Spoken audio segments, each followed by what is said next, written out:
बच्चों कैसे आप सब। Myself doctor D N Gupta. और बच्चों जैसे कि आपको पता है इस समय हम लोग की क्लास 11 बायो एनसीईआरटी की जो यूनिट फर्स्ट है diversity in the living world, उसका जो सेकंड चैप्टर है बायोलॉजिकल क्लासिफिकेशन, इस चैप्टर के अभी तक टोटल हम लोग ने 6 लेक्चर लगाए हैं। पहले लेक्चर में हम लोगों ने जो इंट्रोडक्टरी पार्ट था बायोलॉजिकल क्लासिफिकेशन था और किंगडम मोनेरा को खत्म किया था। सेकंड लेक्चर में मोनेरा से रिलेटेड जितने भी एमसीक्यूज बनते थे उनको कवर किया। थर्ड लेक्चर हमारा किंगडम प्रोटिस्टा का था। फोर्थ में हमने प्रोटिस्टा से रिलेटेड जितने एमसीक्यूज थे उनको कवर किया। फिफ्थ लेक्चर हमारा था किंगडम फंगी का और सिक्स लेक्चर में हम लोग किंगडम फंगी से रिलेटेड जितने भी एनसीईआरटी से एक्सपेक्टेड एमसीक्यूज बन रहे थे उन सभी को हम लोग ने कवर किया। और यह है बच्चों हमारा लेक्चर नंबर 7 और इस लेक्चर नंबर 7 में आज हम लोग बात करेंगे वायरसेस, वायराइड्स और लाइकेंसी। और इसके अलावा इसी लेक्चर में आज हम लोग इससे रिलेटेड एमसीक्यूज भी बच्चों देखेंगे, क्योंकि छोटा सा टॉपिक है, थोड़े थोड़े पॉइंट्स हैं जो हमको एनसीईआरटी से कवर करना है। अगर आप देखें बच्चों तो इसमें दो चीजें हैं, किंगडम प्लांटी और किंगडम एनिमेलिया।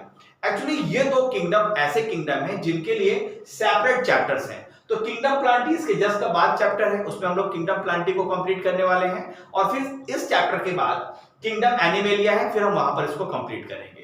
तो यहां पर हमें पढ़ने की जरूरत नहीं है किंगडम प्लांटी और किंगडम एनिमेलिया, हम डायरेक्ट पहुंचते हैं कहां पर, वायरस, वायराइड्स एंड लाइकेंस से रिलेटेड जितने भी पॉइंट हमारे एनसीईआरटी में दिए गए हैं उन सभी को कवर करना है। तो चलिए अब देखते हैं हम लोग वायरसेस, वायराइड्स, प्रायंस और लाइकेंस से रिलेटेड वो सारे पॉइंट जो एनसीईआरटी में कवर हमको करने हैं। सबसे पहला पॉइंट क्या कहता है, इन सभी जो ऑर्गेनिजम्स आप देख रहे हैं इस सभी ऑर्गेनिजम्स के बारे में अगर आप देखेंगे, चाहे वो वायरसेस हो, वायराइड्स हो या प्रायंस हो, ये तीनों के तीनों ऑर्गेनिज्म, सबसे पहले इंपॉर्टेंट क्या है कि तीनों के तीनों ऑर्गेनिज्म क्या है, ये एसेलुलर है। क्या है ये? एसेलुलर है।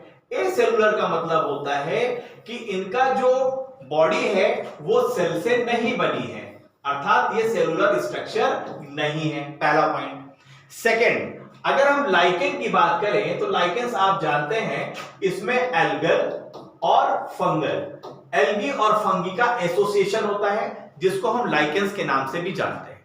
तो अगर आप देखें तो वायरस, वायराइड्स, प्रायंस और लाइकेंस, इन सभी को जो 5 किंगडम सिस्टम था किसका, आर.एच. व्हिटेकर का, उस 5 किंगडम सिस्टम में इनको कोई जगह इसलिए नहीं मिली क्योंकि आर.एच. व्हिटेकर का जो क्लासिफिकेशन है उसका जो पहला क्राइटेरिया ये था कि उसमें सेलुलर स्ट्रक्चर कैसा है, वो प्रोकैरियोट है या यूकैरियोट है।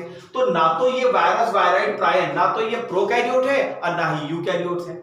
दूसरा पॉइंट क्या है, लाइकेंस भले ही ऑर्गेनिज्म है लेकिन ये एक ऑर्गेनिज्म नहीं है, इसमें एल्गी और फंगी है, इसलिए आर.एच. व्हिटेकर के क्लासिफिकेशन में वायरस, वायराइड्स, लाइकेंस और प्रायंस को कोई जगह नहीं मिली। तो पहला पॉइंट एनसीईआरटी कहता है और यहां से बहुत अच्छा क्वेश्चन बन सकता है कि क्या कारण है कि इन ऑर्गेनिजम्स को आर.एच. व्हिटेकर के क्लासिफिकेशन में जगह नहीं मिली। तो पहला कारण है कि ये एसेलुलर ऑर्गेनिज्म है। एसेलुलर ऑर्गेनिज्म किसको कहा जा रहा है, वायरस, वायराइड्स एंड प्रायंस को, जबकि लाइकेंस, एल्गी और फंगी ये जरूर सेलुलर है लेकिन ये एक ऑर्गेनिज्म नहीं है। लाइकेन यहां पर सिम्बायोसिस है, मतलब सिम्बायोटिक है। नेक्स्ट पॉइंट देखिए, ये क्या है, अब हम इनके बारे में इस जो नेक्स्ट पैराग्राफ है वहां पर स्टडी करेंगे। सबसे पहले अगर आप बात करें वायरस की तो हर एक बंदा निश्चित रूप से कॉमन कोल्ड से गुजरा होगा, जुकाम उसको हुआ होगा, फ्लू उसको हुआ होगा। इसके अलावा आप जानते हैं कि बहुत सारी जो डिसीजेस हैं जो ह्यूमन में जिसकी वजह से होती है, चाहे वो एड्स हो, चाहे वो कॉमन कोल्ड हो या फ्लू हो, उसके पीछे रीजन क्या है, वायरस। और अभी आप देखिए आज पूरी दुनिया कोविड वायरस से ग्रसित थी, यस ना। तो वायरस के बारे में जनरल चीजें क्या कहती है हमारी एनसीईआरटी, इसको कवर करना है। तो पहला पॉइंट क्या है कि वायरसेस बहुत सारी कॉमन डिसीजेस ह्यूमंस में देती हैं, इसके अलावा प्लांट भी इससे अछूते नहीं हैं। अगर हम बात करें तो क्या कह रहा है कि viruses did not find a place in classification, virus को प्लांट क्लासिफिकेशन या एनिमल क्लासिफिकेशन में कोई जगह नहीं मिली। यस, चूंकि हम उसको ट्रूली लिविंग नहीं समझते और वायरस को हम नॉन लिविंग और लिविंग्स के बीच में हम इसको कनेक्टिंग लिंक मानते हैं। क्या मानते हैं बच्चों? इसको हम कनेक्टिंग लिंक मानते हैं। क्यों? क्योंकि अगर ये बॉडी के बाहर है तो ये इनएक्टिव है, अर्थात निर्जीव है, लेकिन जैसे ही होस्ट सेल की बॉडी के अंदर सेल के अंदर एंट्री कर जाता है तो वहां ये एक्टिव हो जाता है, वहां पर ऐसा बिहेव करता है जैसे ये लाइव है। इसीलिए वायरस को नॉन लिविंग और लिविंग्स के बीच में हम कनेक्टिंग लिंक बोलते हैं। यस। दूसरा पॉइंट क्या कह रहा है कि वायरस जो होते हैं ये नॉन सेलुलर ऑर्गेनिजम्स हैं, इस पे किसी प्रकार की कोई सेल नहीं होती है, ना तो ये प्रोकैरियोट है और ना ही ये यूकैरियोट्स हैं। इसके अलावा अगर हम बात करें तो अगर मैंने क्या बताया कि ये होस्ट सेल के बाहर ये कैसे हैं, इनर्ट क्रिस्टलाइन स्ट्रक्चर है। इनर्ट का मतलब निष्क्रिय, क्रिस्टल जैसे स्ट्रक्चर्स हैं। यस, लिविंग सेल के बाहर, लेकिन जैसे लिविंग सेल के अंदर ये पहुंचते हैं ये सरवाइव कर जाते हैं, मतलब वहां पर लिविंग जैसे कैरेक्टरिस्टिक्स दिखाने लगते हैं। चलिए नेक्स्ट पैराग्राफ क्या कह रहा है एनसीईआरटी का, जरा आगे बढ़ते हैं बच्चों, आगे देखते हैं क्या पैराग्राफ कह रहा है। यहां पर वायरस का, टोबैको मोज़ैको वायरस का एक फिगर दिया गया है, जरा इस फिगर से हम समझते हैं। सबसे पहले अगर हम बात करें बच्चों तो वायरस को हम एक नाम देते हैं, वायरस को हम बोलते हैं न्यूक्लियोप्रोटीन। क्या बोलते हैं बच्चों? इसको हम बोलते हैं न्यूक्लियोप्रोटीन है। ये न्यूक्लियोप्रोटीन का मतलब क्या है? ये जो न्यूक्लियो वर्ड आया है ये आया है न्यूक्लिक एसिड से, और न्यूक्लिक एसिड क्या होता है हमारा? डीएनए, और न्यूक्लिक एसिड होता है हमारा आरएनए। तो डीएनए के साथ या तो प्रोटीन है या आरएनए के साथ ये प्रोटीन है। मतलब अगर हम स्ट्रक्चर्स को देखें, जैसे यहां पर एक टोबैको मोज़ैको वायरस का स्ट्रक्चर बच्चों दिखाया गया है, तो इस स्ट्रक्चर में आप देखेंगे कि यहां पर ये जो कवरिंग दिखाई गई है प्रोटीन की कवरिंग है, और इस प्रोटीन की कवरिंग को हम बोलते हैं कैप्सिड। और ये जो कैप्सिड है बहुत सारी सब यूनिट से मिलकर बनी होती है जो आप देख रहे हैं, और इस सब यूनिट्स को हम बोलते हैं कैप्सोमियर। क्या बच्चों बोलते हैं इसको? हम बोलते हैं कैप्सोमियर। तो बहुत सारी कैप्सोमियर मिलके क्या बनाती हैं? कैप्सिड बनाती हैं। मतलब वायरस का जो ऊपरी आवरण है वो कौन बना रहा है? कैप्सिड बना रहा है। और इस आवरण के अंदर ये जो आप रेड कलर का देख रहे हैं ये है इसका जेनेटिक मटेरियल। किसका? टोबैको मोज़ैको वायरस का। क्योंकि टोबैको मोज़ैको वायरस जो है वो तंबाकू के प्लांट में इफेक्ट करता है। इसके अंदर का जो जेनेटिक मटेरियल होता है बच्चों वो होता है आरएनए, जिसको बोलते हैं रिबोन्यूक्लिक एसिड। क्या बोलते हैं इसको? इसको बोलते हैं रिबोन्यूक्लिक एसिड। क्लियर है? तो अगर एक सिंपल सा स्ट्रक्चर है, क्या सिंपल सा स्ट्रक्चर है कि वायरस पे ऊपर होगा खोल, जैसे ऊपर हो गया है खोल प्रोटीन का, और अंदर होगा इसका एक जेनेटिक मटेरियल जो हो सकता है डीएनए भी, आरएनए भी। ठीक है? लेकिन टोबैको मोज़ैको वायरस में क्या है? ये आरएनए है, और बाहर वाला क्या है? ये प्रोटीन की कोट है जिसको हम बोलते हैं कैप्सिड। और किसका बना हुआ है? ये छोटे छोटे स्मॉल सब यूनिट्स की बनी, और इन सब यूनिट्स को हमने क्या बोला? कैप्सोमियर। तो ये तो हमने देखा कि ये प्लांट वायरस है ना? किसका है ये? प्लांट वायरस है, जिसको नाम है टोबैको मोज़ाइक वायरस। और इसी वायरस की वजह से जो टोबैको प्लांट होते हैं उसमें मोज़ाइक डिसीज देखने को मिलती है। मोज़ाइक डिसीज क्या है? अगर आप टोबैको के लीफ में देखेंगे तो वहां पर आपको पैचेस दिखेंगे। यस, ये मोज़ाइक डिसीज के सिम्टम्स हैं। सेकंड वायरस आप देखें यहां पे बच्चों जो दिखाया जा रहा है, ये जो वायरस है, इस वायरस का नाम है बैक्टीरियोफेज वायरस। बैक्टीरियोफेज वायरस का मतलब होता है ऐसा वायरस जो बैक्टीरिया को अटैक करे। किसको अटैक करे बच्चों? बैक्टीरिया को अटैक करने वाले वायरस को हम बोलते हैं बैक्टीरियोफेज वायरस। ये जो बैक्टीरियोफेज वायरस यहां पर दिया गया है बच्चों, इस वायरस में देखिए अगर इसके बॉडी पार्ट्स को आप देखेंगे तो बॉडी पार्ट में सबसे ऊपर आपको दिख रहा है हेलिकल स्ट्रक्चर, इसको बोलते हैं हेड। ये आपको दिख रही है, ये है कॉलर। यस, ये है इसकी सीट, और ये जो आप देख रहे हैं ये है टेल फाइबर्स। इन्हीं टेल फाइबर की मदद से ये बैक्टीरिया में आके इस तरीके से इसको यहां पर अटैच हो जाता है इसके साथ, ठीक है, और अपना जेनेटिक मटेरियल इसके अंदर ट्रांसफर कर देता है। ठीक है, तो ये जो वायरस है बच्चों, ये वायरस का जो स्ट्रक्चर आप देख रहे हैं ये किसका स्ट्रक्चर है? ये बैक्टीरियोफेज वायरस का स्ट्रक्चर है। तो आपको इस फिगर पे जो भी चीजें दी गई हैं ये भी करना आपको, नेमिंग करना आपको आना चाहिए। चलिए अब थोड़ा सा आगे बढ़ते हैं और देखते हैं एनसीईआरटी क्या कह रही है। वायरस के स्ट्रक्चर्स के बारे में। चलिए, पहले उसने एनसीईआरटी ने कहा कि जो वायरस हैं वो कैसे हैं, एसेलुलर स्ट्रक्चर है, सिंपल से न्यूक्लियोप्रोटीन है, अर्थात इसमें आपको प्रोटीन और न्यूक्लिक एसिड देखने को मिलेगी। वो न्यूक्लिक एसिड आरएनए भी हो सकता है और डीएनए भी हो सकता है। ठीक है, चलिए आगे बढ़ते हैं। क्या कह रही है एनसीईआरटी कि एक बार अगर वायरस एक सेल को इफेक्ट कर दे, अगर एक बार कोई वायरस सेल को अगर इफेक्ट कर दे, तो ये सेल की जो मशीनरी है, अर्थात सेल की मशीनरी उसको बोलेंगे जो सेल को गवर्न करती है, और सेल को गवर्न करता है सेल का जेनेटिक मटेरियल। तो उसकी मशीनरी को क्या कर देती है, टेक ओवर कर देती है होस्ट सेल की मशीनरी को, और अपने अनुसार काम कराती है, अर्थात उसके अंदर पहुंच के अपना रिप्लिकेट करती है। यस, और फाइनली क्या करती है, होस्ट सेल को किल कर देती है। अब जरा ये प्रोसेस कैसे होता है, जरा इसको समझते हैं। एक्चुअली बच्चों, जब वायरस किसी होस्ट सेल को इन्फेक्ट करती है तो उसके दो तरीके हैं, दो तरीके की इन्फेक्शन साइकिल आपको देखने को मिलेगी। कैसे होती है, जरा इसको आप समझ लो। मैं इसको थोड़ा सा आपको अलग थोड़ा सा दिखाना चाहता हूं, आप समझिए। अगर हम देखें वायरस की अगर इन्फेक्शन साइकिल के बच्चों हम लोग बात करें, तो आपको वायरस का जो इन्फेक्शन है दो तरीके से देखने को मिलेगा। अगर हम वायरस के इन्फेक्शन की बात करें तो आपको दो तरीके की साइकिल मिलेगी। पहली साइकिल मिलती है जिसको हम बोलते हैं लिटिक साइकिल। क्या बोलते हैं इसको, लिटिक साइकिल। और जो दूसरी तरीके का इन्फेक्शन होता है इसको हम बोलते हैं लाइसोजेनिक साइकिल।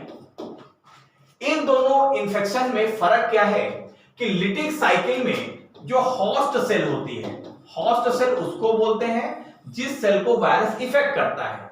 तो लिटिक साइकिल में होस्ट सेल फाइनली इसकी डेथ हो जाती है, किल हो जाती है। लेकिन लाइसोजेनिक साइकिल में जो होस्ट सेल है जिसमें ये वायरस इफेक्ट करता है, वो साइकिल में क्या होता है कि वो सेल किल नहीं करती, जबकि होस्ट सेल जब डिवाइड करती है, एक से दो सेल बनती है, तो इसके साथ इसके अंदर उपस्थित वायरस भी अपने आप को रिप्लिकेट करा लेता है, अर्थात डिवाइड करा लेता है। तो इन्फेक्शन दो तरीके से है, पहला है लिटिक साइकिल के माध्यम से और दूसरा है लाइसोजेनिक साइकिल। लिटिक साइकिल के बारे में समझते हैं। जैसे सपोज दैट अगर हम बात करें कि मान लो ये एक बैक्टीरियल सेल है और बैक्टीरियल सेल का ये इसका जेनेटिक मटेरियल है। ठीक है, अब देखिए यहां पर क्या होगा, यहां पर बैक्टीरियोफेज वायरस आएगा। देखो ये बैक्टीरियोफेज वायरस है, आया और इसने आके यहां पर बैक्टीरिया सेल के ऊपर आके अटैच होगा। अटैच होने के बाद इसके अंदर का जो जेनेटिक मटेरियल है, अभी जो बैक्टीरियोफेज वायरस है इसमें कुछ एंजाइम्स का यूज करेगा, और एंजाइम्स का यूज करने के बाद जो बैक्टीरिया की सेल वॉल है यहां पर वो डिस्ट्रॉय होगी, और फाइनली इसका जो जेनेटिक मटेरियल है वो अंदर आ जाएगा। क्लियर है? तो सबसे पहले क्या हुआ कि जो बैक्टीरियोफेज था वो बैक्टीरिया सेल के पास आया, उसके साथ अटैच हुआ और फाइनली अपना जेनेटिक मटेरियल बैक्टीरियल सेल के अंदर डाल दिया। अब देखो नेक्स्ट क्या होगा, जब ये जेनेटिक मटेरियल अंदर पहुंच गया, तो बैक्टीरिया का ये जो जेनेटिक मटेरियल है इसको क्या कर देगा, इसको डिग्रेड कर देगा, अर्थात छोटे छोटे टुकड़ों में इसको तोड़ देगा। और यहां पर अभी आप देख रहे हैं कि अभी ये वायरस का जेनेटिक मटेरियल है। अब क्या करेगा, ये जो वायरस का जेनेटिक मटेरियल है इस बैक्टीरियल के जेनेटिक मटेरियल से अपने मुताबिक काम कराना स्टार्ट करेगा। इससे कहेगा कि ऐसा करो, सबसे पहले आप करो ये कि सबसे पहले जो प्रोटीन कोड हमारी बाहर छूट गई है, क्योंकि ये जब इसका जेनेटिक मटेरियल अंदर आता है तो ये प्रोटीन कोड बाहर ही रह जाती है। तो सबसे पहले इससे कहता है, किससे, बैक्टीरियल के जेनेटिक मटेरियल से, कि सबसे पहले आप हमारा प्रोटीन कोड बनाइए। तो बहुत सारा प्रोटीन कोड बन जाता है। फिर कहता है इसके कुछ एंजाइम्स का यूज करेगा और अपना जो जेनेटिक मटेरियल है उसको भी क्या करेगा, डुप्लीकेट कर लेगा।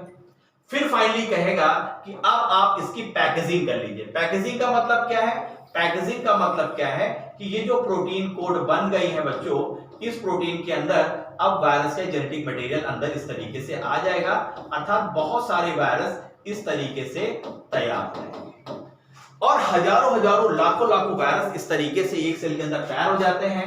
और फाइनली क्या होता है कि फिर ये जो होस्ट सेल है ये फट जाती है और जो वायरस हैं इस तरीके से बाहर आ जाते हैं और दूसरे सेल को इफेक्ट करने के लिए चल देते हैं। तो इस तरीके से आप देखें तो सबसे पहले लिटिक साइकिल में आपने क्या देखा कि जिस सेल को इन्होंने इन्फेक्ट किया फाइनली वो सेल क्या हुई, यहां पर डिस्ट्रॉय कर गई। फाइनली सेल यहां पर क्या डिस्ट्रॉय कर गई। तो सबसे पहले बैक्टीरिया को इन्फेक्ट किसने किया, बैक्टीरियोफेज ने। सेकंड में क्या हुआ, इसका जब जेनेटिक मटेरियल अंदर गया तो इसके जेनेटिक मटेरियल को तोड़ दिया। तोड़ने के बाद क्या हुआ, अर्थात जब कब्जा कर लिया तभी तो तोड़ा। अब क्या हुआ, इससे कहा कि ऐसा करिए कि हमारे प्रोटीन कोड बनाइए और हमको रिप्लिकेट कर दीजिए। अपना मटेरियल रिप्लिकेट किया, प्रोटीन कोड बनाया। फिर यहां पर क्या करी, पैकिंग करी और पूरा वायरस तैयार हो गया। और नेक्स्ट में ये जो होस्ट सेल है इसकी क्या कर दिया, इसकी लिसिस कर दिया, लिटिक कर दिया और फाइनली वायरस बाहर आ गए और दूसरे सेल को इंफेक्शन करने के लिए तैयार हो गए। तो लिटिक साइकिल में फाइनली आपने समझा कि होस्ट सेल यहां पर डिस्ट्रॉय कर जाता है। अब देखिए दूसरी तरफ आपकी लाइसोजेनिक साइकिल है। लाइसोजेनिक साइकिल में क्या होगा कि सपोज दैट ये सेल है और सेल में क्या होगा कि अगर यहां पर वायरस अटैक करता है, अगर अटैक करता है तो जब इसका जेनेटिक मटेरियल अंदर जाएगा और इस सेल का जो जेनेटिक मटेरियल पड़ा है उसके साथ क्या करेगा, ये मिल जाएगा, कंबाइंड हो जाएगा। और कंबाइंड होने के बाद इसके साथ कंबाइंड हो गया, मान लो ये इसका वायरस का जेनेटिक मटेरियल है, तो जब ये सेल डिवाइड करेगी, जब इसका सेल का डिवीजन होगा तो इसके साथ ही वायरस का भी जेनेटिक मटेरियल डिवाइड होता जाएगा। तो इसको हम बोलते हैं लाइसोजेनिक साइकिल। लेकिन आपके सिलेबस में कौन सी साइकिल पढ़नी है, लिटिक साइकिल को। तो आई होप आपको समझ में आया होगा बच्चों कि क्या डिफरेंस होता है लिटिक साइकिल में और लाइसोजेनिक साइकिल। चलिए पहुंचते हैं हम लोग अपने उसी पॉइंट पे जहां पर थे हम लोग। हम लोग पहुंचते हैं उसी पॉइंट पर। क्या कह रहा है कि अगर एनसीईआरटी क्या कह रही है कि जो वायरस का मतलब क्या होता है, वायरस का मतलब होता है वेनम या पॉइजनस फ्लूइड। वेनम क्या है, जहर होता है, या पॉइजनस फ्लूइड हम इसको बोलते हैं वायरस को। अगर हम बात करें तो यहां पर 3 साइंटिस्ट का नाम आता है। पहले साइंटिस्ट है डी इवानोव्स्की, पहले साइंटिस्ट हैं। सेकेंड है आपके एमडब्ल्यू बेजरिक और जो थर्ड साइंटिस्ट है वो है हमारे डब्ल्यूएम स्टैनली। इन 3 साइंटिस्टों ने वायरस पे जो वर्क किया, क्या वर्क है ये पूछे जाते हैं। पहला जो काम किया डी इवानोव्स्की ने 1892 में अगर हम देखें तो सबसे पहले इन्होंने कुछ ऐसे माइक्रोब्स को रिकॉग्नाइज किया जो मोज़ेक डिसीज का कारण थे। कहां पर, टोबैको प्लांट में।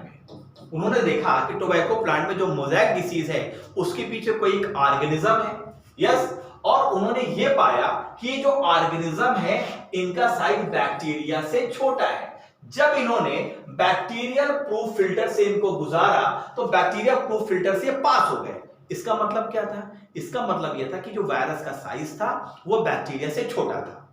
तो पहला पॉइंट आपने क्या देखा, पहला पॉइंट आपने देखा कि इवानोव्स्की वो पहले साइंटिस्ट हैं जिन्होंने टोबैको मोज़ेको वायरस के बारे में, जो डिसीज थी मोज़ेक डिसीज जो तंबाकू के प्लांट में हो रही थी, उसके बारे में बताया कि इस डिसीज को, ये डिसीज जिस ऑर्गेनिजम्स की वजह से हो रही है उसका साइज बैक्टीरिया से छोटा है, क्योंकि जब मैंने इसे बैक्टीरियल फिल्टर से गुजारा तो बैक्टीरियल फिल्टर से पास हो गया। ये कहा किसने, इवानोव्स्की ने। सेकेंड साइंटिस्ट का नाम आता है बेजरिक का। ये क्या कहते हैं, इन्होंने कहा कि जो प्लांट इन्फेक्टेड था, जो टोबैको जो प्लांट था, जो इन्फेक्टेड प्लांट था टोबैको का, उससे उन्होंने क्या किया, उसका जूस निकाला, जो पत्ती इन्फेक्टेड थी उसका जूस निकाला, और जूस निकालने के बाद जब उन्होंने उस जूस को एक हेल्दी प्लांट के ऊपर डाला तो देखा कि वो प्लांट भी क्या हो गया, वो भी प्लांट इन्फेक्टेड हो गया। और ये जो नया पैथोजन है, इस पैथोजन का पहली बार जो नाम आया वायरस, वो इसी साइंटिस्ट के द्वारा दिया गया। तो अगर कोई पूछे कि वायरस नाम किसने दिया, तो वायरस नाम दिया है बेजरिक ने। ठीक है बच्चों, नेक्स्ट पॉइंट आइए।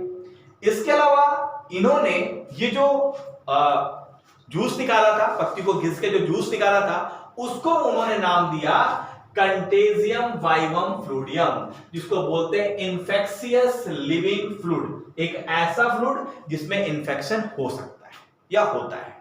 और ये क्वेश्चन पूछा गया बच्चों कई बार कंपटीशन एग्जाम में, कंटेजियम वाइवम फ्लूइडियम किसने दिया नाम? ये दिया आपके विजनिक में। नेक्स्ट आते हैं, तो 3 साइंटिस्ट का नाम आप यहां पर देख रहे हैं। पहले आपने देखा इवान विस्की, फिर आपने देखा विजनिक, थर्ड आपने देखा, अब हम बात करेंगे डब्ल्यूएम स्टैनले की। स्टैनले साइंटिस्ट ने क्या किया, उन्होंने सबसे पहले वायरस को क्रिस्टलाइज किया। क्रिस्टल का मतलब होता है जैसे आप शक्कर देखते हैं या नमक देखते हैं, क्रिस्टल के फॉर्म पे होता है, तो उस फॉर्म में इन्होंने वायरस को क्रिस्टलाइज किया और उन्होंने ये बताया कि ये जो वायरस है ये मुख्यतः जिसका मेन पार्ट है ना, बहुत बड़ा जो पार्ट है वो प्रोटीन का बना हुआ है। तो अगर कोई क्वेश्चन आपसे पूछे कि वायरस का जो लार्जली पार्ट है प्रोटीन का बना है, ये किसने बताया? ये बनाया डब्ल्यूएम स्टैनले ने। और अगर कोई आपसे पूछे कि वायरस को सबसे पहले क्रिस्टलाइजेशन किसने किया, तो वो भी किया स्टैनले ने। नेक्स्ट पॉइंट आप देखें, और उन्होंने बताया कि ये जो स्पेसिफिक होस्ट सेल के बाहर ये इनर्ट रहते हैं, यस, और वायरस क्या है? एक ऑब्लिगेट पैरासाइट है। अब आप कहेंगे सर ऑब्लिगेट पैरासाइट का मतलब क्या होता है? तो बच्चों ऑब्लिगेट पैरासाइट का मतलब होता है एक ऐसा ऑर्गेनिज्म, अगर इसको होस्ट ना मिले तो ये अपनी लाइफ साइकिल को कंप्लीट नहीं कर पाएगा, उसको बोलते हैं ऑब्लिगेट होस्ट। क्या बोलते हैं उसको? Obligate parasite. क्या मैंने बताया? ऑब्लिगेट पैरासाइट का मतलब है ऐसा पैरासाइट अगर उसको होस्ट ना मिले तो अपनी लाइफ साइकिल को कंप्लीट ना कर पाए, उसको बोलते हैं ऑब्लिगेट पैरासाइट्स। चलो आगे बढ़ते हैं, नेक्स्ट पॉइंट पर बढ़ते हैं। नेक्स्ट पॉइंट क्या कहता है? अगर हम बात करें वायरस की स्ट्रक्चर्स की, तो स्टेनले साहब ने तो बता दिया कि भाई इसका बहुत ज्यादा जो पार्ट है प्रोटीन का बना हुआ है। अब आगे देखिए, जैसे जैसे हम लोग जब इलेक्ट्रॉन माइक्रोस्कोप आया तो उससे बहुत सारी चीजें फिर क्लियर होनी स्टार्ट हुई। अब देखिए, अब हमको ये तो पता चल चुका था कि वायरस में आपको प्रोटीन देखने को मिल रहा है। अब पता चला कि वायरस में प्रोटीन के अलावा इसमें जेनेटिक मटेरियल भी होता है, और ये जेनेटिक मटेरियल बच्चों आरएनए भी हो सकता है या डीएनए भी हो सकता है। लेकिन एक शर्त यह है कि कोई भी वायरस में दोनों जेनेटिक मटेरियल एक साथ नहीं होंगे, अर्थात या तो आरएनए होगा या तो डीएनए होगा। अर्थात वायरस को अगर हम एक नाम दें तो हम बोल सकते हैं बच्चों कि ये न्यूक्लियो प्रोटीन होती है। यस, न्यूक्लियो प्रोटीन का मतलब क्या है? इसमें न्यूक्लिक एसिड होगा प्लस प्रोटीन का बना होगा। जैसे प्रोटीन की बाहर वाली कवरिंग को हमने क्या बोला? कैप्सिड। कैप्सिड किसका बना था? कैप्सोमेयर का। और उस प्रोटीन कवरिंग के अंदर क्या था? जेनेटिक मटेरियल, जो आपने टोबैको मोज़ेक वायरस में देखा था। और वो जो जेनेटिक मटेरियल था वो था आरएनए, रिबोन्यूक्लिक एसिड। आप क्या कह रहे हैं? और ये कह रहा है कि बच्चों ये जो आप वायरस देखते हैं, तो वायरस में जो ऊपर वाली प्रोटीन की कोड है और जो अंदर वाला जेनेटिक मटेरियल है, तो इसमें जो इन्फेक्शियस पार्ट है वो आपका ये जेनेटिक मटेरियल इन्फेक्शन का कारण बनता है। यस, प्रोटीन कोड बाहर रह जाती है, जेनेटिक मटेरियल अंदर जाता है, और यही जेनेटिक मटेरियल इन्फेक्शन का कारण बनता है। बहुत सारे प्रयोग किए गए, उससे ये चीजें बाहर निकल कर आई। नेक्स्ट पॉइंट क्या कह रहा है? अगर हम जनरल की बात करें तो वायरस प्लांट को इफेक्ट कर सकता है, और वो वायरस जो प्लांट को इन्फेक्ट करते हैं या तो वो सिंगल स्टैंडर्ड आरएनए होंगे। यस, कैसे होंगे? सिंगल स्टैंडर्ड आरएनए होंगे। तो पहला पॉइंट क्या है?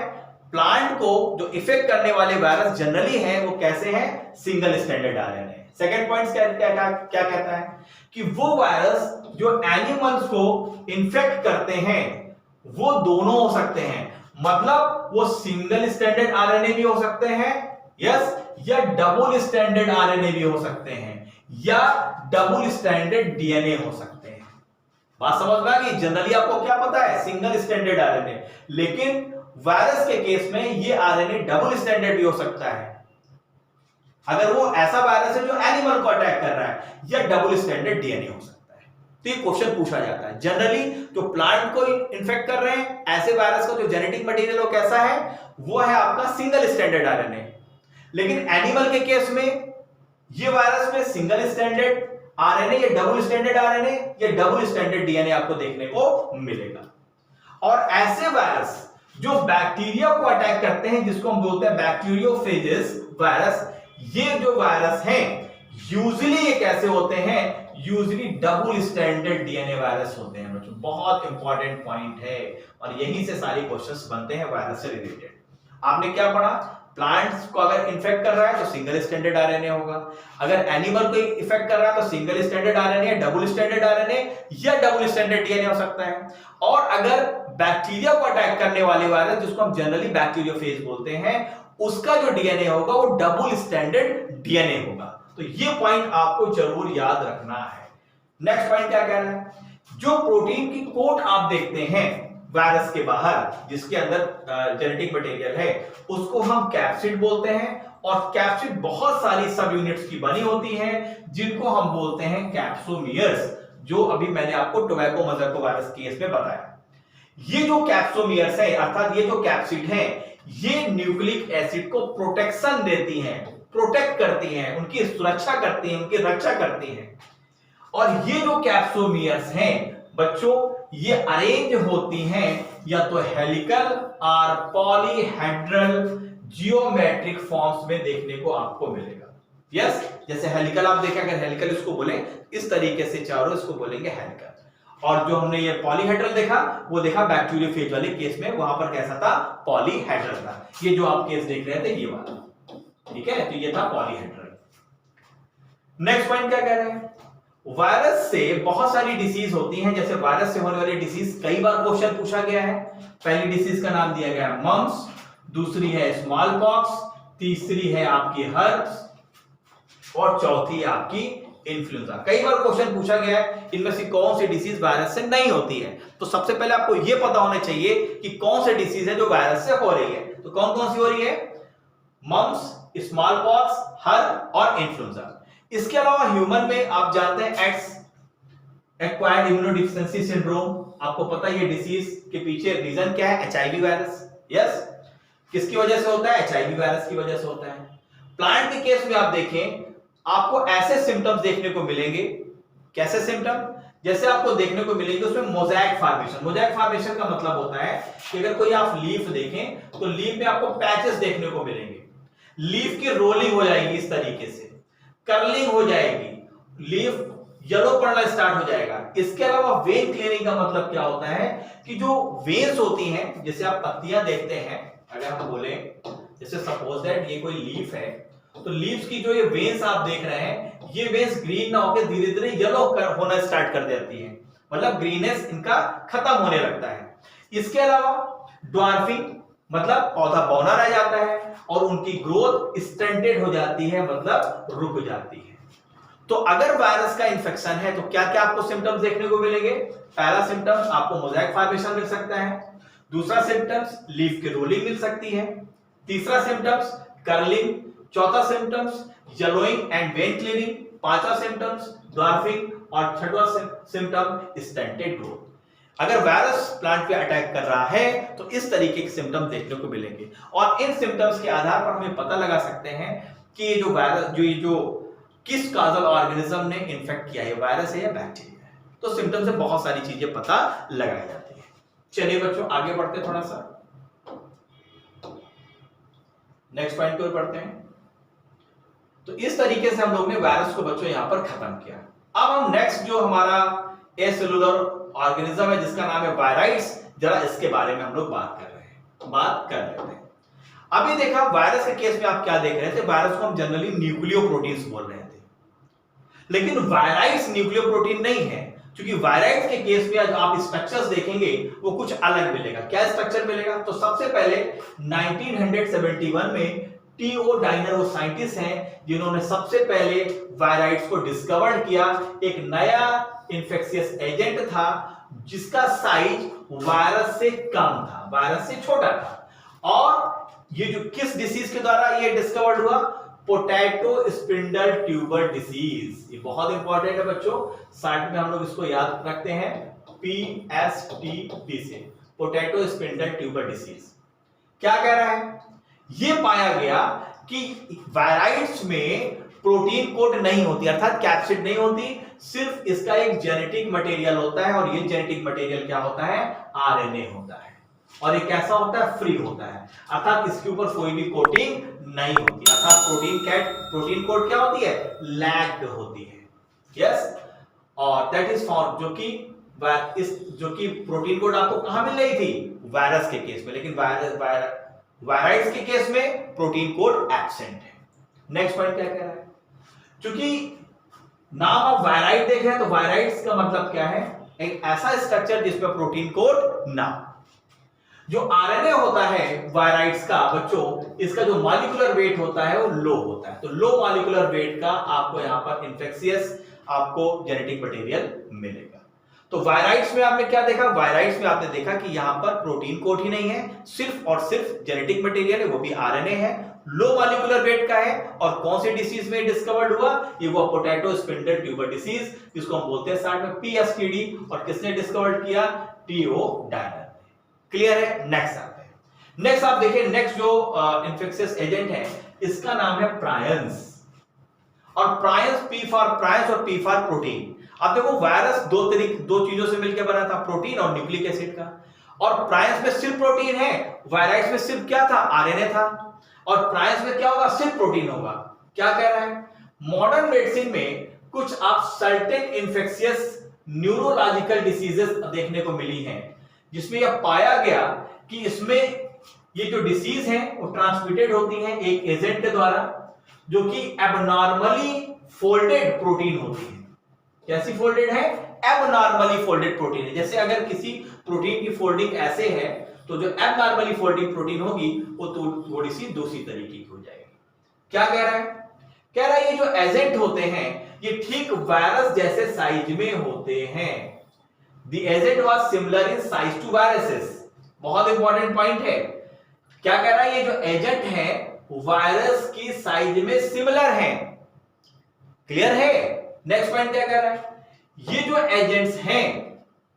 एजेंट्स हैं क्या कह रहा है कि ये एजेंट्स वेयर कॉल्ड, और इन एजेंट्स को हम प्रायंस बोलते हैं, और जो मोस्ट नोटेबल डिसीज इन प्रायंस के द्वारा होती है उसका नाम है बोवाइन स्पॉन्जिफॉर्म इंसेफ्लोपैथी, जिसको शॉर्ट में बोलते हैं बीएसई, और कॉमनली हम इसको बोलते हैं मैड काउ डिसीज। कहां पर देखने को मिलेगी, कैटल में, और ठीक ऐसी डिसीज आपको मिलती है कहां पर, ये मिलती है आपको ह्यूमन में, और ह्यूमन में इस डिसीज को हम बोलते हैं सीआर जैकब डिसीज। क्या बोलते हैं बच्चों, उसको बोलते हैं सीआर जैकब डिसीज। तो प्रायंस के बारे में आपने क्या समझा, प्रायंस के बारे में आपने समझा कि सिर्फ ये इन्फेक्शियस प्रोटीन होती है इस तरीके से, और ये जो प्रोटीन है क्या करती है, जब अंदर जाती है हॉस्ट सेल के अंदर तो वहां पर न्यूरोलॉजिकल डिसीज का काम करती है, वहां पर जो नॉर्मल प्रोटीन है उसको एबनॉर्मल कर देती है, जिसकी वजह से कई डिसीज वहां पर देखने को मिलती है। जिसमें से सिंपली जो डिसीज आपको देखने को मिली है वो पहली डिसीज मिली है बोवाइन स्पॉन्जिफॉर्म इंसेफ्लोपैथी बीएसई। कहां मिलती है आपको, ये कैटल में मिलती है, और उसको हम मैड काउ डिसीज के नाम से भी जानते हैं, और ठीक ऐसी डिसीज आपको ह्यूमन के केस में देखने को मिलती है जिसको बोलते हैं सीआर जैकब डिसीज। तो ये था प्रायंस के बारे में। तो हम लोग ने वायराइड्स और प्रायंस के बारे में क्लियर कर लिया बच्चों। अब हम आते हैं लाइकेंस के केस में। चलिए, लाइकेंस जैसे कि आपको पता है, लाइकेंस क्या है, एक सिम्बायोटिक एसोसिएशन है। अर्थात सिम्बायोटिक एसोसिएशन का मतलब होता है कि अगर दो अलग अलग स्पीशीज एक साथ रह रही हैं तो दोनों स्पीशीज एक दूसरे को बेनिफिट करती हैं। तो लाइकेंस के केस में अगर हम देखें बच्चों तो यहां पर आपको दो चीजें मिलेंगी।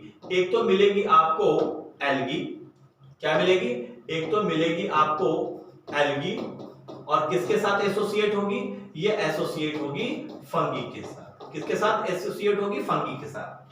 जो एल्गी है, एल्गी को हम एक नाम देते हैं, इसको हम बोलते हैं फाइकोबायंट। क्या बोलते हैं इसको हम बोलते हैं फाइकोबायंट, और जो फंगी है उसको हम बोलते हैं माइकोबायंट। अब क्या कह रहा है, तो कह रहा है लाइकेंस जो है एक सिम्बायोटिक एसोसिएशन है, अर्थात एक दूसरे को ये बेनिफिट देते हैं, म्यूचुअली यूजफुल है। एल्गी और फंगी के बीच में जो एल्गल कंपोनेंट है उसको हम फाइकोबायंट बोलते हैं, जो फंगल कंपोनेंट है उसको हम माइकोबायंट बोलते हैं। आप जानते हैं एल्गी क्या है, ऑटोट्रॉफिक है। तो अगर एल्गी ऑटोट्रॉफिक है तो एल्गी क्या देगी, फूड देगी, किसको, फंगी को, और फूड क्या देगी, उसको शेल्टर देगी। लाइकेंस के केस में बच्चों फंगी आपको 90% मिलती है और एल्गी आपको 10% मिलती है। तो याद रखिएगा, फंगी क्या दे रही है, एल्गी को शेल्टर दे रही है। क्या दे रही है, एल्गी क्या फंगी क्या है, एल्गी को शेल्टर दे रहा है, और एल्गी क्या कर रही है, एल्गी इसको भोजन दे रही है। तो इस तरीके से म्यूचुअली एक दूसरे को ये बेनिफिटेड करते हैं। क्या कह रहा है, क्योंकि एल्गी कैसी ऑटोट्रॉफिक है और फंगी क्या है, हेटेरोट्रॉफिक है रिस्पेक्टिवली। तो एल्गी क्या करती है, अपना फूड बनाती है और फंगी को देती है, और फंगी क्या करती है, इसको शेल्टर देता है, मतलब आश्रय देता है, और इसके अलावा फंगी क्या करता है, एब्जॉर्ब करता है मिनरल न्यूट्रिएंट्स को और वाटर को, कहां से, सॉइल से, और ये प्रोवाइड करता है किसको, एल्गी को।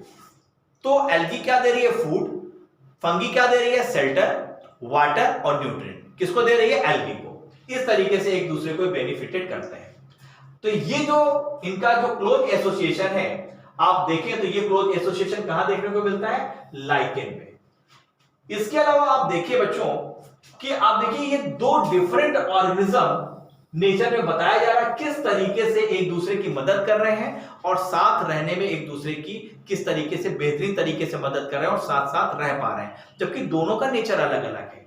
एल्गी ऑटोट्रॉफिक अपना भोजन बना सकती है, फंगी हेटेरोट्रॉफिक है, वो न्यूट्रिएंट वाटर एब्जॉर्ब कर सकते हैं, लेकिन जब दोनों मिल गए तो एक बहुत अच्छा एसोसिएशन आ गया।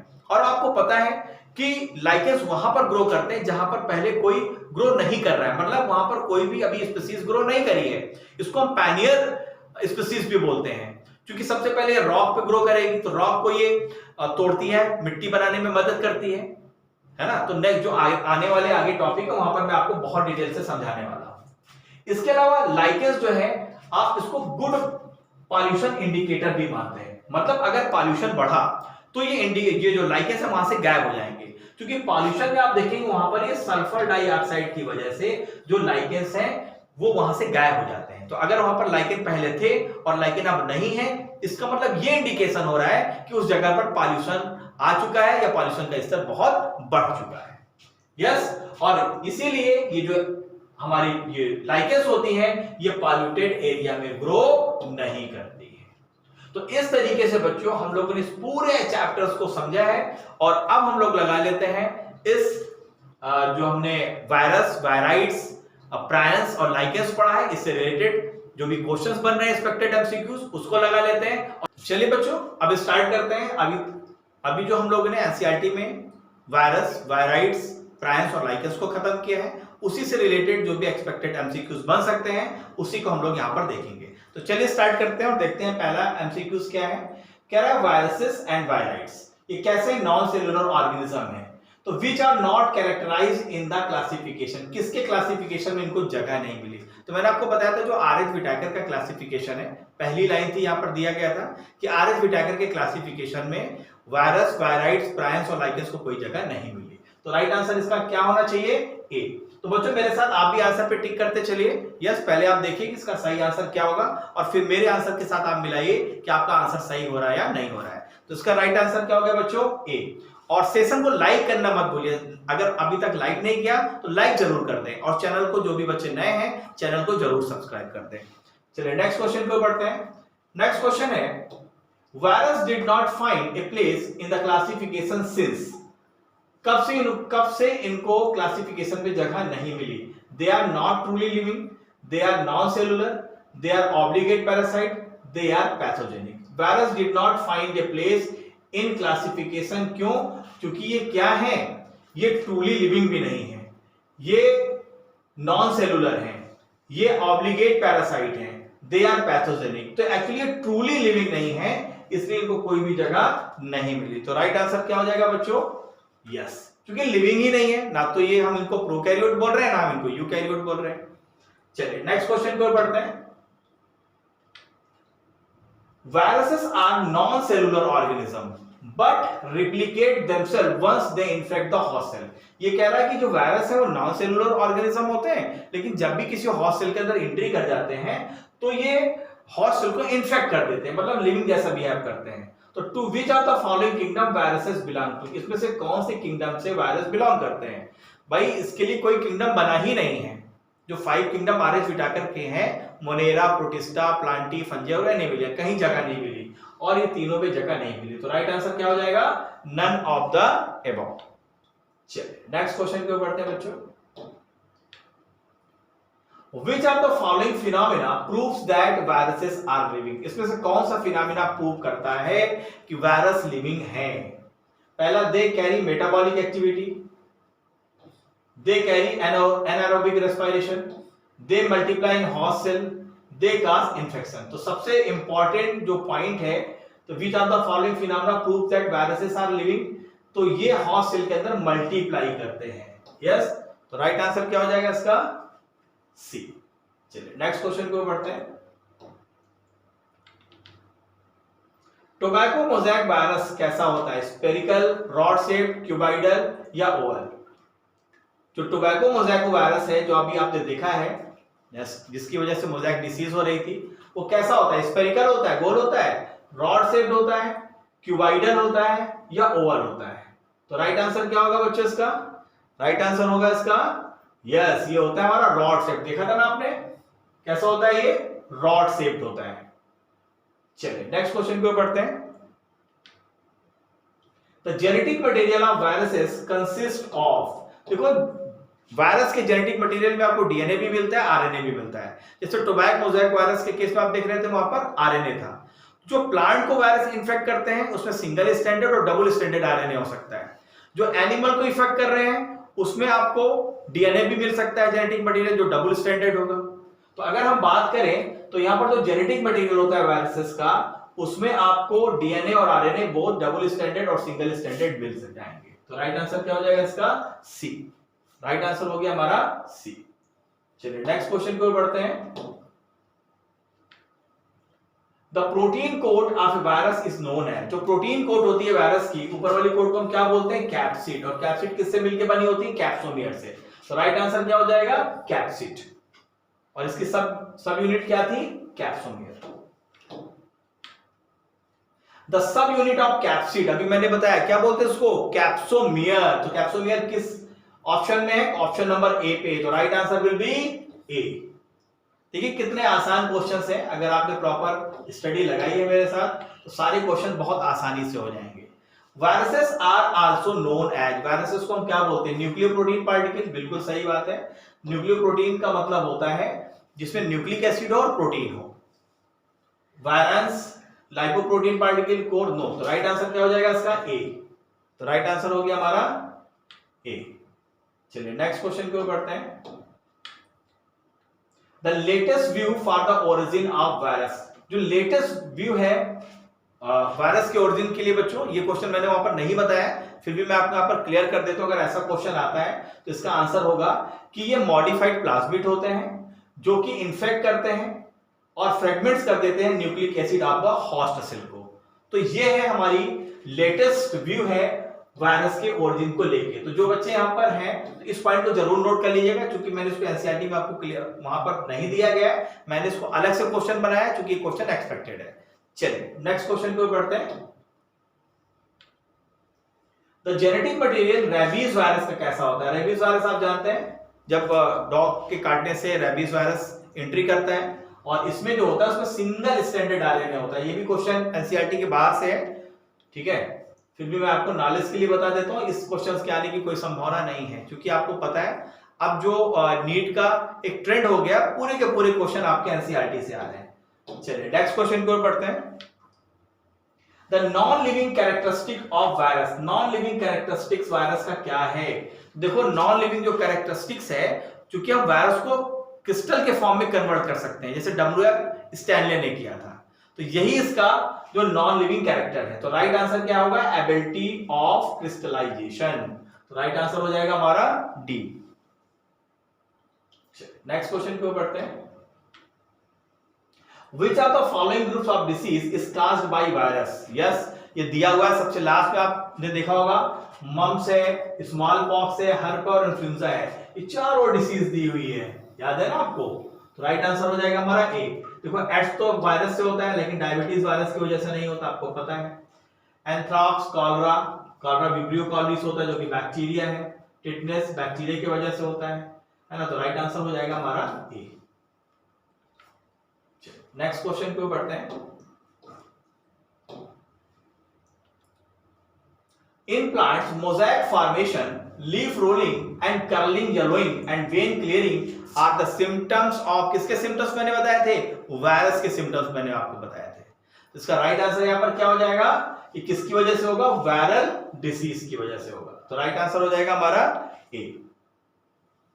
चलिए नेक्स्ट क्वेश्चन की ओर बढ़ते हैं। Which of the following plant viruses has DNA? इसमें कौन सा वायरस है जिसका जेनेटिक मटेरियल है वो वायरस है? टोबैको मोज़ेक वायरस में देखो आरएनए होता है, पोटैटो मोज़ेक वायरस में भी आरएनए ही है, और टोबैको मोज़ेक वायरस में तो मैंने बताया ही है। लेकिन जो कालीफ्लावर मोज़ेक वायरस होता है, जिसको फूल गोभी बोलते हैं, इसमें जो डिसीज होती है कालीफ्लावर मोज़ेक वायरस की वजह से, उसमें आपको जो जेनेटिक मटेरियल मिलेगा वो डीएनए मिलेगा। इंपॉर्टेंट क्वेश्चन है, पूछा जा चुका है पहले भी। चलिए नेक्स्ट क्वेश्चन पे बढ़ते हैं। बैक्टीरियोफेजेस आर, बैक्टीरियोफेजेस उन वायरस को बोलते हैं जो बैक्टीरिया पे अटैक करते हैं। जैसे फंगी पे अटैक करने वाले को माइकोफेजेस बोलते हैं। तो यहां पर जो बैक्टीरिया पे अटैक करेंगे, जो वायरस अटैक करेंगे बैक्टीरिया पे, उसको हम बोलेंगे बैक्टीरियोफेजेस। तो राइट आंसर हो जाएगा हमारा बी। चलिए नेक्स्ट क्वेश्चन पे बढ़ते हैं। Identify the level A B C and D in the following figure. A क्या है? तो ए हम देख रहे हैं, ए है हमारा हेड। यह मैंने आपको बताया था किस तरीके के क्वेश्चंस आएंगे, फिगर भी मैंने आपको बताया था। और बी इसमें किसको रिप्रेजेंट कर रहा है? कॉलर को, ये कॉलर को। सी क्या है? सी है हमारी सीट, ये है ये सीट। और जो डी है, डी क्या है? ये टेल फाइबर्स है, ये है टेल फाइबर, जिसकी मदद से जो वायरस होता है वो अटैच करता है बैक्टीरिया के साथ। तो राइट आंसर क्या हो जाएगा? ए हेड, बी कॉलर, सी सीट और डी टेल फाइबर। तो राइट आंसर हो गया हमारा ए। चलिए नेक्स्ट क्वेश्चन पे बढ़ते हैं। A new infectious agent that is smaller than virus, virus से छोटा है, वो क्या होते हैं? वो होते हैं हमारे प्रायंस, वायराइट, बैक्टीरिया, माइकोप्लाज्मा। ये होते हैं वायराइट। ये क्या होते हैं? वायराइट। तो राइट आंसर हो जाएगा हमारा वायराइट। नेक्स्ट क्वेश्चन को पढ़ते हैं। प्रायंस के बारे में हमने क्या पढ़ा था? लगभग वायरस के बराबर होते हैं। Viroids differ from viruses in having, तो वायराइट्स में आपको क्या मिलता है? आरएनए मिलता है और लो मॉलिक्यूलर वेट का होता है। यही आपको मेन आपको देखने को मिलेगा। तो DNA molecule with protein coat, no. DNA molecule नहीं। RNA molecule with protein coat नहीं, प्रोटीन कोड होती नहीं है वायराइट्स में। RNA molecule without protein coat. तो right answer will be D. चलिए नेक्स्ट क्वेश्चन पे बढ़ते हैं। इन नीट 2017 में देखो बच्चों, ये क्वेश्चन पूछा गया है, ठीक है।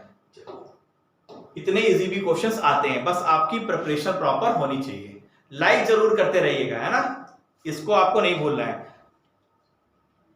Lichens are mutualistic and symbiotic association between mycobiont and phycobiont. phycobiont बोलते हैं एल्गी को और माइकोबायंट बोलते हैं फंगी को। तो एल्गी और फंगी के बीच में एसोसिएशन होता है। तो राइट आंसर क्या हो जाएगा? Mycobiont and phycobiont. तो राइट आंसर हो गया हमारा बी। नेक्स्ट क्वेश्चन को पढ़ते हैं। The advantage of fungus in lichens. Advantage क्या होता है फंगस का लाइकेंस पे? तो एडवांटेज जो है फंगस का लाइकेन में क्या है? Food, anchoring, mineral absorption. तो देखो फंगस का जो काम होता है वो मिनरल को एब्जॉर्ब करना होता है ना, और एंचोरिंग, दो काम होता है। जबकि एल्गी क्या देती है? फूड देती है फंगी को। तो राइट आंसर क्या हो जाएगा हमारा? डी। तो राइट आंसर हो गया हमारा D.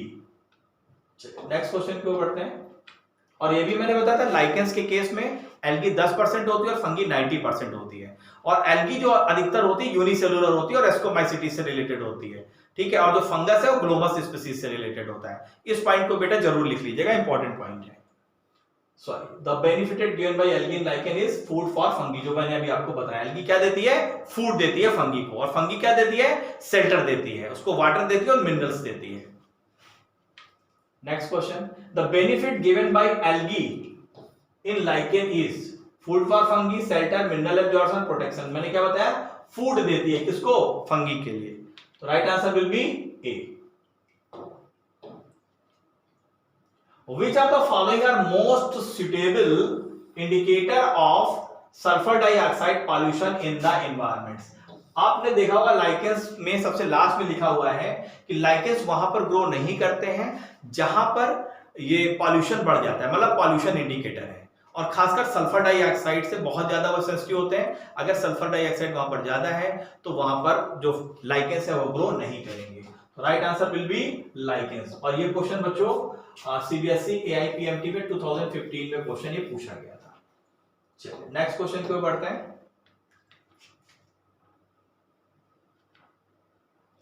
Which of the following would appear as the pioneer organism on bare rocks? Bare rocks का मतलब होती है ऐसी चट्टानें जिसके ऊपर किसी प्रकार का कोई वेजिटेशन ना हो। और आपको पता है लाइकेंस एक पायनियर स्पीसीज की तरह काम करती है। ये करती क्या है कि जब ये रॉक्स के ऊपर ग्रो करती है तो रॉक से क्या करती है, मिट्टी बनाती है, सॉइल का फॉर्मेशन करती है और फिर धीरे धीरे यहाँ पर स्पीसीज ग्रो करती है। तो लाइकेंस जो है एक पायनियर स्पीसीज की तरह काम करती है। तो राइट आंसर क्या हो जाएगा इसका डी। और ये क्वेश्चन पूछा गया था नीट 2016 में, यस, जिसको अभी हम लोगों ने एनसीईआरटी में कवर किया है। चलिए नेक्स्ट क्वेश्चन को पढ़ते हैं बच्चों।